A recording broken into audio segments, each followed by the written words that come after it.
That is so sick. Guys, I'm now a real YouTuber, so I can do real YouTuber things like control lighting from a stick. This is insane.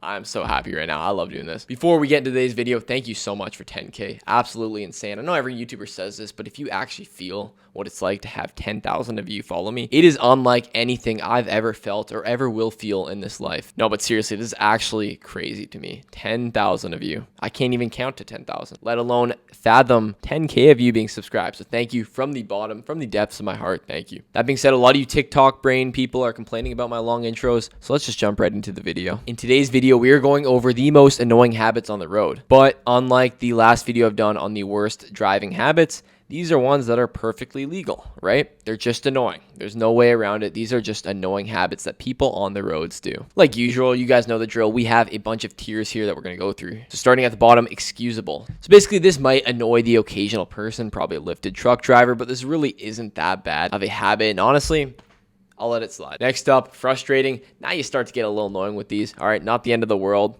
Could let them slide sometimes, but they're pretty annoying. Quite invigorating. This steps it up to now you are starting to annoy people. You are starting to test people's patience. If you're doing any of the habits in this tier, definitely avoid those. Stepping it up, we have stop doing these ASAP. It is seriously time to stop doing these. If you're still doing these in the big 25, I don't know what to say. Finally, menace to society, the ultimate tier. If you're doing any of the habits in this tier, just know that you are the cause of so much frustration and so much time being wasted in people's lives. With that being said, let's hop into our first one, which is slowing down significantly to turn off a major road. Envision this, driving down the road.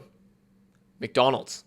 Let me get a McDouble. Who doesn't want a McDouble? So then you go to make your turn, and this is where the issue is. Not the McDonald's, this is the issue, okay? Now what you should be doing when you are making a turn off a major road is flip on your signal ahead of time. That's good, right? But then right before you make the turn, that's when you do your braking. So you minimize the braking that the people behind you have to do. But what so many people will do is they will start slowing down gradually from so far away. They will see the McDonald's miles away and they'll already start tapping on their brakes just to slow down in preparation to make this turn. And then when they're making their turn, they're pretty much stopped, right? They stop, they ponder life, then they make the turn. Meanwhile, all these people are behind them. And when you brake excessively to make these turns, you cause a micro traffic jam behind you. And this just causes people to slow down. They have to speed up again. It's really annoying. Not going to dig too much into this one. If you're doing this, you need to stop as soon as possible. Next up, we have slacking on advanced greens or protected lefts. Now, once anything turns green, you should always be on your stuff, but especially on advanced greens, okay?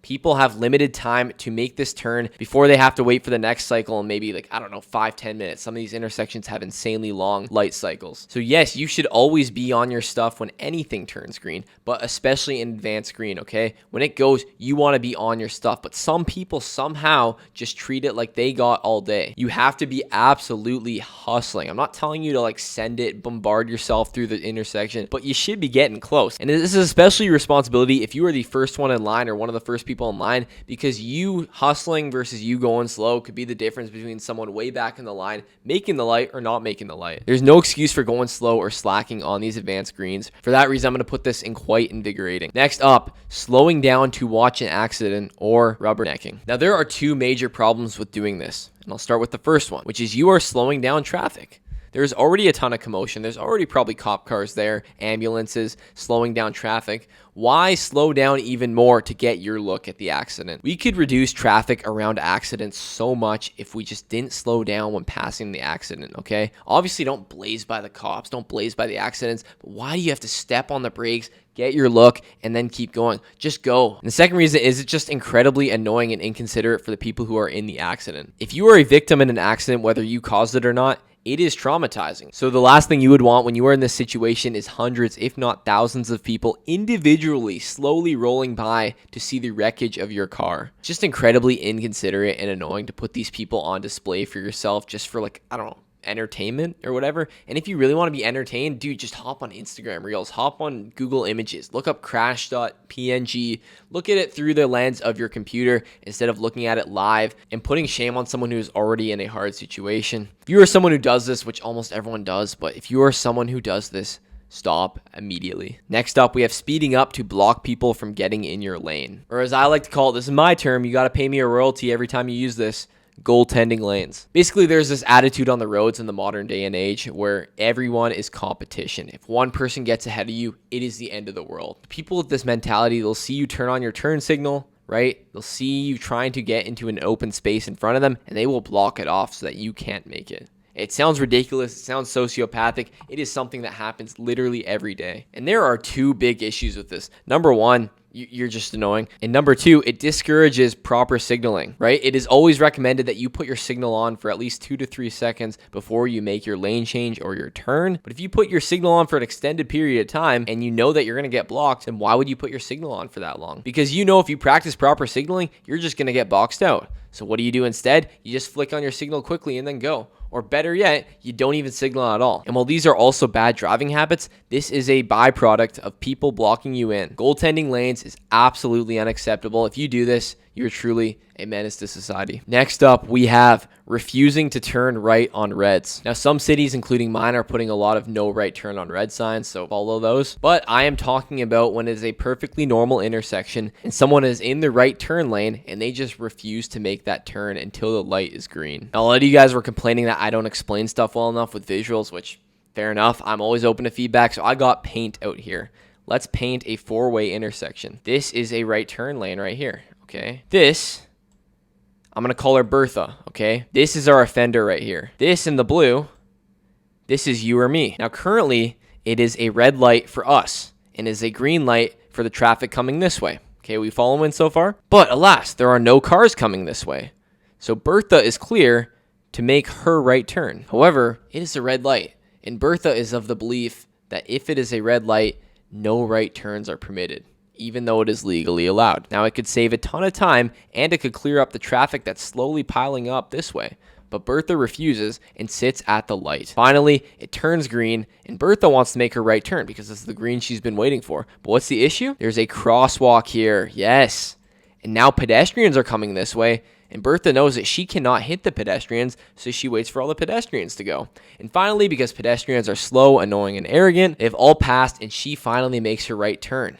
But at this point, the traffic has piled up even more. It is a yellow light, so only she gets to go. And now the oncoming traffic from this way has started to go. Now, if it was me in front, what I would have done is just saw the open gap here, done what I was legally entitled to do, and make the right turn. This traffic would have been no more and everyone could have gone. But instead, what you have is this orchestrated traffic jam brought to you by Bertha and whatever local lawmakers let people not turn right on reds. I hope I made myself clear, but when you do not turn right on reds, you just stall traffic so much, okay? You are entitled technically to not do it, right? It's a perfectly legal thing to not turn right on a red, but the amount of traffic backup that you will cause, especially in a busy intersection, it is absolutely insane. This is going straight to menace to society. Next up, we have pedestrians that hold up traffic because they walk so slow. Look, when you are a pedestrian, yes, you do have right of way. I'm not taking your right of way away from you. What I am saying is that there are a ton of cars waiting to turn and you are the person that's stopping them. Could you at least say thank you? Could you hurry up a bit? Like, could you do anything to acknowledge that you are holding up a ton of cars? They just walk with their noise-canceling AirPods in with not a care in the world that they are causing a significant traffic delay. And it's crazy. If you gave me 10 60-second clips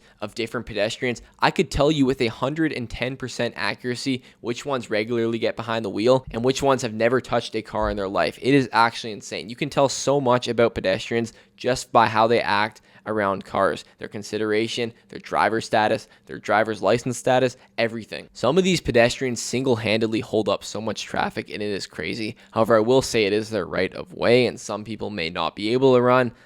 With those factors in mind, I'm going to split the difference. Quite invigorating. Next up, we have waiting on the brakes before going at a green. So basically you have a line of 5 cars. And what happens in a lot of cities is when the light turns green, everyone relatively lets off the brakes and goes on the gas at the same time. However, in a lot of places, what a lot of people will do is when they see the light goes green, they will wait until there's a good amount of space between their car and the car ahead before they even start to get on the gas. And by the time they actually start moving, the car in front of them is way ahead. And then when a bunch of people are doing that, it creates this chain reaction, and it means that people barely move off the green light. Okay, this one is going in quite invigorating. Next up, we have waiting for parking spots in a busy parking lot. In a busy parking lot, when there's not much options for space, a lot of people will just sit at a parking spot when they see someone walking to their car or starting to leave and just wait there with their signal on until the car leaves. Now, a lot of you might be expecting to go off on these people. Honestly, in a busy parking lot, someone's going to get the spot And if you are not holding up people like crazy, if you have tucked yourself to the side and you're respectfully waiting with your signal on,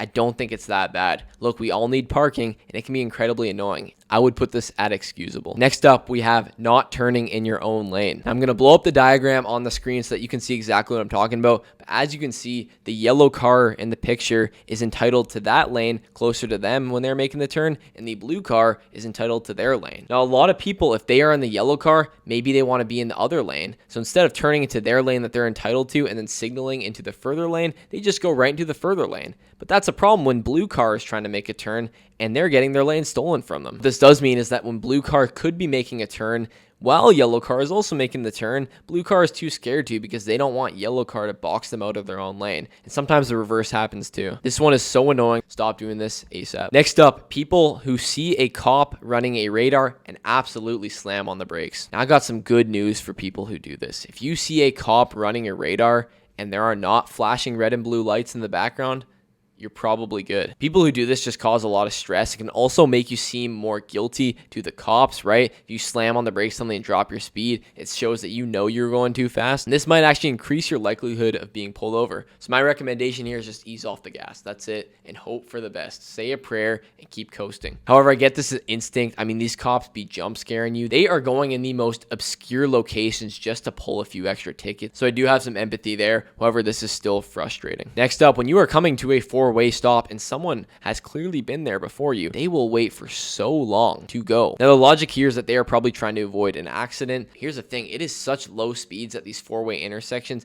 If you are stopped and they are stopped, even if you guys both go at the same time, it is very unlikely an accident will happen because you guys are going at such low speeds. Both of you will have plenty of time to react. And you know what? Worst case, if they go when you have right away and they hit you, congratulations, you're getting a new car. So it's like you can't lose here. Take your right away and go. This is a very frustrating habit. Next up, we have cyclists hogging the road. Now, this is very city dependent. As I've discovered in some of my takes, it really depends on the city. I live in like maybe the cycling capital of like the world. My region, you know, the West Coast, we love cycling over here. And with that passion that a lot of people have around in this area, there's tons of bike lane infrastructure for you to get around. For some reason, so many of these bikers insist on going on the road. Now, sometimes you have to go on the road. I understand. I used to cycle quite a bit when I was a kid, and you have to go on the road sometimes. But at least, can you just stick yourself on the side of the road as close to the sidewalk as possible? And then now when these cyclists could have taken just a slightly alternate route to hop in the bike lane or just gone in the bike lane on the road, they insist that they can just sit in the middle of the road.